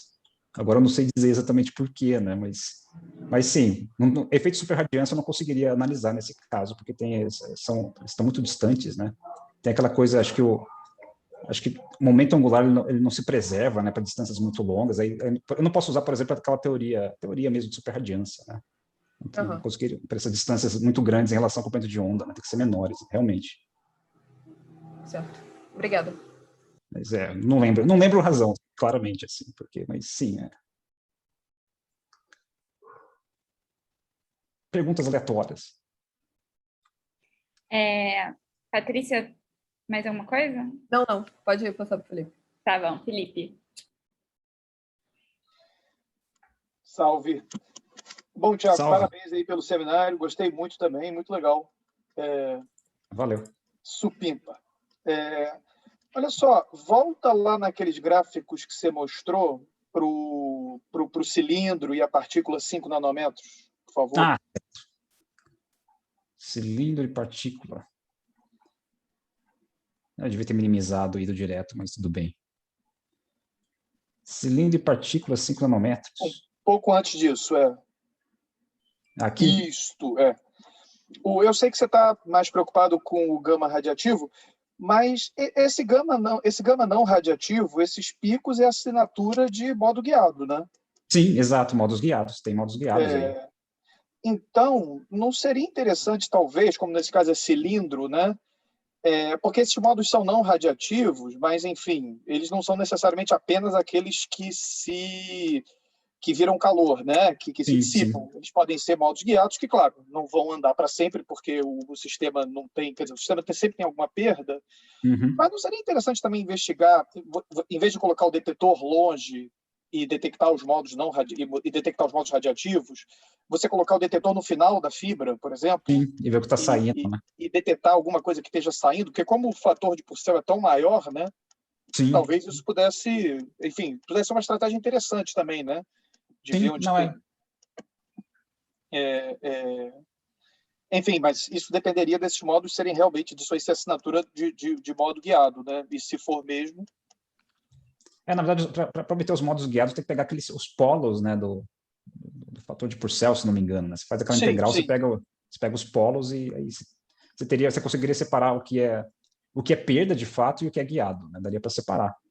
É um cálculo chato de fazer. Na verdade, eu não fiz aqui no caso do grafena porque acho que, se não me engano, as ressonâncias de plasma são muito, muito superiores, né, aos modos guiados, coisas do tipo, acho que 5 ordens, né, na verdade, as perdas, não, minto, né, acho que as perdas não radiativas são 5 ordens de magnitude, né, se não me engano, maiores do que os dos modos guiados, né, eu acho que talvez seja isso, se eu não me engano, né. Pode ser. Isso depende, acho que os modos... Isso depende muito dos valores relativos, né? Mas eu acho que nesse caso os modos guiados são bem menores que as perdas, se não me engano, se não estiver enganado. Mas daria para tentar induzir de alguma forma, sei lá, estudar esses modos guiados. Sim, isso estaria para fazer. Não, é só porque pelo gráfico, assim, me parece que os modos guiados teriam alguma importância, né? Porque Sim, isso tem, realmente é uma assinatura bastante pronunciada. Sim. Não, maneiro. E volta agora lá no problema lá dos dois, enfim, né? Dos múltiplos dois emissores. Muitos átomos aqui, sistema de muitos átomos. Um trabalho danado para resolver esse negócio aqui. Aí pode ser aí mesmo. Não, é que eu acho que eu me embananei no sistema. Você tem os dois emissores, tem a esfera, né, com a capa, e você tem um laser vindo de baixo, é isso? Vindo de baixo, exato. O laser está fixo embaixo. Mas esse laser, ele é tipo, o spot dele é maior do que tudo, ele é pequenininho? Eu considerei uma onda plana, né? Porque uma onda plana? Ah, tá. Não, era isso que eu estava querendo. E aí eu considerei que a orientação dos dipolos ela é dada pelo campo local, né? Então você tem um campo espalhado e tem onda plana. É o modelo mais simples para você calcular aquele G2 lá, né? Certo. Tem modelos mais sofisticados usando onda gaussiana, mas aí fica muito complicado o cálculo. E no fundo, essa é um pouco a razão da assimetria, né? Sim, você tem uma onda que vem de baixo, né? Vem de baixo. Tem uma simetria que aparece por causa do espalhamento de Mie, né? Basicamente. Tá. Não, beleza. Mas o take-home message, na verdade, foi aquela questão do padrão quadrupolar, né? Aparentemente, o padrão quadrupolar meio que induziu, né? Certo. O efeito de bunting e anti-bunting para as polarizações distintas, né? Aí teria que estudar um pouco mais isso. Você poderia talvez trocar isso para uma estrutura que, mesmo que você não soubesse calcular exatamente o espectro, se tiver um quadrupolo muito pronunciado, né? Sim, você poderia brincar com esse tipo de coisa, né? Seria esse o take-home message. Muito bom. Valeu. Bom, o Felipe fechou, eu acho que... Tá. Fechou. Farina. Grande Farina. Grande, Dani. Grande Tiago. Tiago, incrível sua palestra. Muitos resultados, muito bacana mesmo. A apresentação foi impecável. Parabéns, cara. Eu queria... Mais ou menos, né? Aquelas coisas no improviso, né? Não, isso aí, foi muito bom mesmo, cara. Valeu mesmo por ter vindo, acho que foi muito bacana para a gente. Eu vou fazer mais uma curiosidade sobre um tópico que é tipo 1% do seu seminário. Me desculpe, eu sei que você falou o tempo todo de fator Purcell e tal, mas lá pelas tantas você botou um gráfico de uma diferença de frequência, né? E fez um comentário rápido quando você estava discutindo dois emissores perto de uma nanosfera. Sim. E aí eu queria saber se, com aquela informação daquele delta, né, se aquilo ali poderia te dizer alguma coisa sobre a interação, quer dizer, como que a nanosfera influencia a interação dos átomos, dos emissores. Está diretamente relacionado aquele teu gráfico? Não, eu acho que se ela aumenta a interação, se ela diminui a interação. Não, eu acho que sim, né? Porque esse delta 1,2 é o chamado o dipole strength, né? É a força de interação de polo, né? Normalmente, quando você fala de interação dipolar, é exatamente esse frequency shift, né? Que é o shift entre as frequências de emissão, né? Então, provavelmente sim, né? Acho que até o sinal daria como que está exatamente a interação, né? Porque, por exemplo, dependendo do sinal aqui, você soma ou subtrai, né? Na frequência de emissão de um deles, né? Ou dos dois, basicamente, né? Teria que dar uma olhada, mas sim, isso aqui já tem informação, né? É que no caso... Essa informação seria sobre a força de interação entre os caras excitados. Sim. Não, sim, porque está tudo em ressonância aqui, né? Então, sim, seria dos caras excitados já direto, né? Certo. Que, na verdade, nesse trabalho a gente estava tão preocupado com esses parâmetros em separado, né? Mas para efeitos coletivos, no caso, para o G2 apenas, né? Então, acabou sendo... A gente não analisou... Não analisamos em detalhes o significado das curvas aqui. Ou analisamos, eu não lembro, né? Eu tenho que ler meu próprio artigo, né? A gente não lê mais, a gente publica, esquece, né? Deve ter alguma discussão lá a respeito. Acontece muito. Eu lembrei hoje... Tenho que ler o meu artigo, é uma das frases que eu mais digo hoje em dia. Meu Deus, tem que dar um seminário, né? Eu peguei meu artigo, não, tem que ler meu artigo. Aí não, né? Realmente. Né? Eu li lá o resumo, né? Vi a conclusão, falei, acho que eu lembro, né? Algumas coisas. Mas isso tem informação, claramente tem informação, né? Você tira informação daquele gama 1,2 e desse delta 1,2, né? Tem informação que você tira de interação de fato, né? Aqui, por exemplo, eu não saberia dizer exatamente, por exemplo, aqui, né, nesse gráfico aqui, esse gama 1,2, um deu negativo, o outro positivo, né? Aqui para as duas polarizações, né? Então você tem uma diminuição, num caso, né? E no outro caso um aumento, né? Você poderia até vincular isso, por exemplo, à questão da subradiância e superradiância, né? Assim, entre aspas, porque não está acontecendo aqui, né? Isso, né? Porque você tem aquela soma, né? Se você soma, no caso da superradiância, o gama 1,2 seria igual a gama, por exemplo, no caso. Ele pode ser menos gama, aí você pode ter zero, né? No caso, quer dizer, quase zero, né? Efeito coletivo, né? Mas como eu estou considerando a distância entre os átomos da ordem do comprimento de onda, então não sei se eu posso falar em superradiância aqui, né? Mas tem esse tipo de efeito, você olha os sinais mesmo, né? Eles dão informações de interação, sim. Não, nesses parâmetros mesmo. Houve uma época que a gente teve algum interesse, na época que o Reinaldo ainda estava fazendo doutorado, em ver influência em força dispersiva devido a fronteiras e tal. Só que a gente fez uma coisa mais simples, porque era, até no caso, não retardado, e analisou supressão, enfim. E aí eu olhei esse troço e me veio à cabeça essa coisa de influência na força dispersiva, só que no caso é entre os caras excitados, né? Eu acho que é proporcional, não, eu não lembro direito a expressão, mas acho que esse gama 1,2 ele é proporcional a essas forças dispersivas, né? Certo. Ele vem daquela função, como que chama a função? Função de resposta, né? Eu acho que está associado, sim, né? É que aqui ele está integrado, né? Acho que você não pode integrá-lo no espaço, né? Acho que está associado, sim. Mas uma pergunta bem genérica também.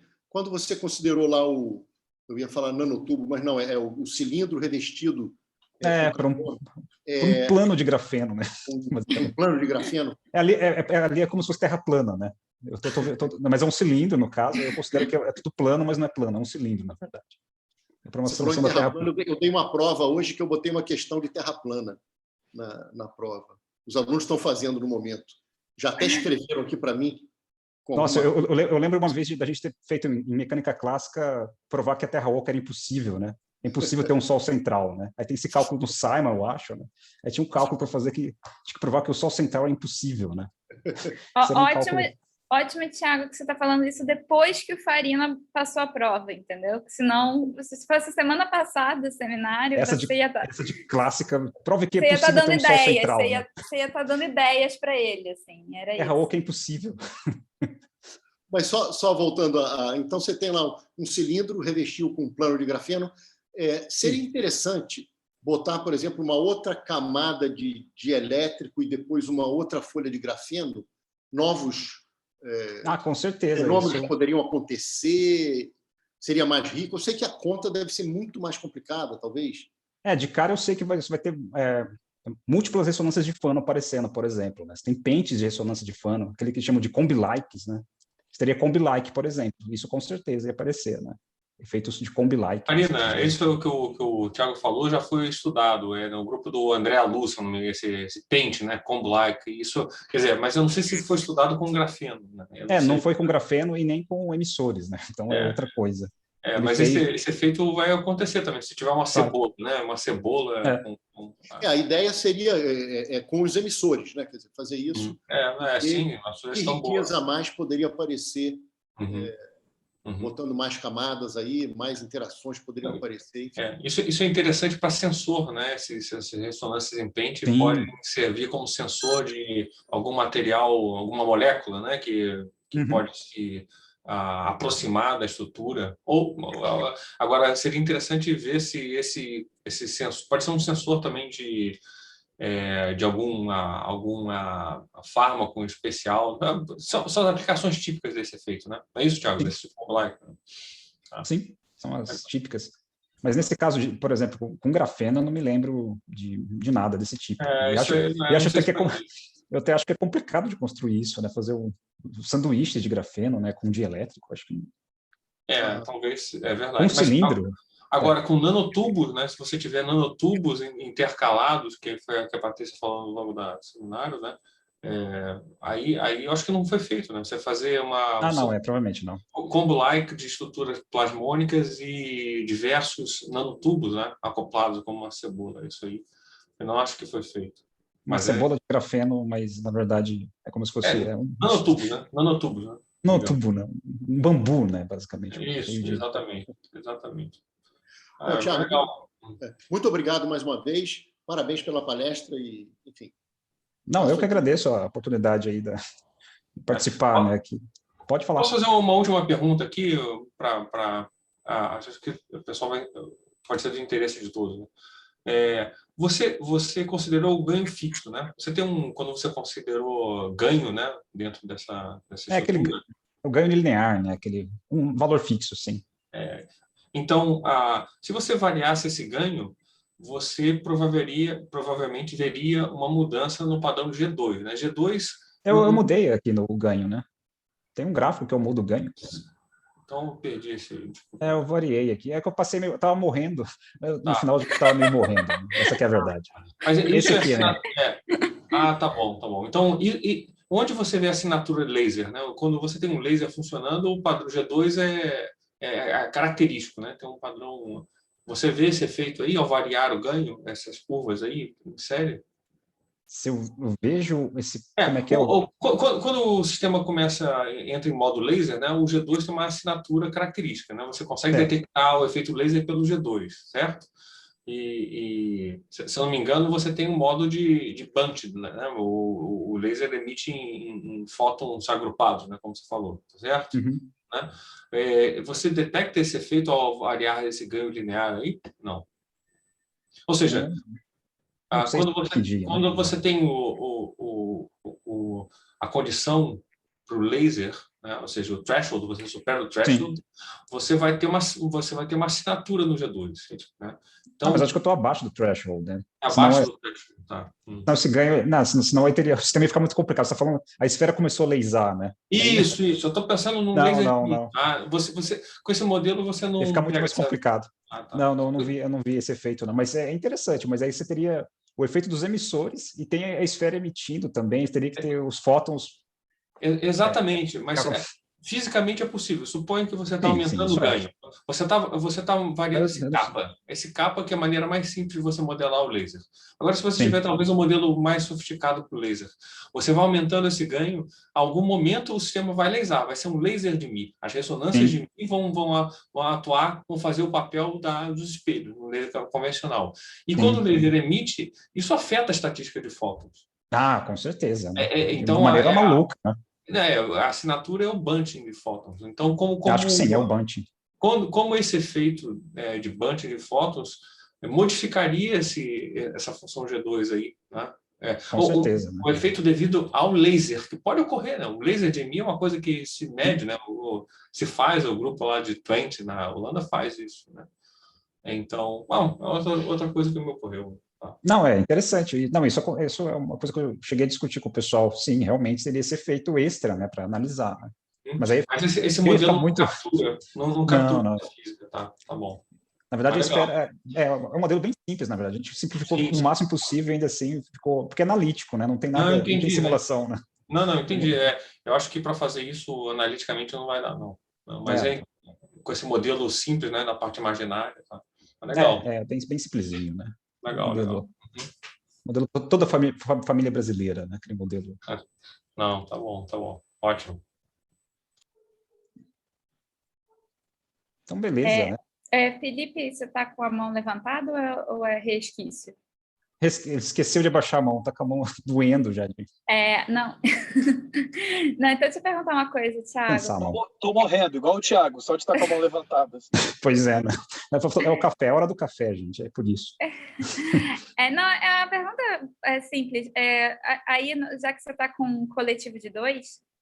Coletivo de dois, sim, esse é um monogâmico aqui, total, né? Um negócio sem poliamor aqui nos meus... É que você estava pensando no efeito de bunching e anti-bunching, mas você chegou a comparar o fator de Purcell para um emissor, com o fator de Purcell com dois emissores? Acho que tem nos gráficos aqui perdidos, né? Em algum lugar. Será que eu perdi nos gráficos que você mostrou? Porque aí é fator especial de 2, né? Eu acho que eu não coloquei aqui, né? Você está falando... comparar Tem o efeito coletivo. Sim, sem essa... Tá aqui, esse verdinho esse aqui, né? é o verdinho. Tá, entendi, tá. Quando você coloca essa contribuição do coletivo, o gama coletivo, tá. quando considera a soma dele, aí tem esse... Sobe ou desce um pouquinho, tá. Né? Então, tá. Tudo O perpendicular sobe e o paralelo desce. Interessante. Desce Era pouco. exatamente isso que eu esperava. É bom quando as coisas que a gente esperava acontecem. Você esperava isso? Que maravilha, né? Fico feliz. Grande satisfação e de alguma forma, satisfazê-la com esse resultado totalmente excelente aqui, né? Maravilhoso. Não, então eu perdi isso, realmente. Tá. Não, a gente comparou, porque é o mais óbvio, né? O mais fácil de entender é o não coletivo, né? Assim que eu acho que seja o mais fácil. Aqui você tem o vácuo, né? Ele meio que fica oscilando em torno do vácuo, né? À medida que eu vou aproximando da esfera. Esse alter, é um alter, né? Eu estou descendo e subindo esse alter aqui, em relação à esfera, né? Sim. Tá ótimo. Então, Nossa, Thiago, foi excelente, assim. Muito obrigada. Mais alguém quer perguntar alguma coisa para o Thiago? Não? No questions, né? Então, vou pedir para todo mundo para a gente agradecer mais uma vez o Thiago. Valeu. Obrigado, Thiago. Estamos aí, né? E pedir para a Larissa. Thiago, você tem mais 5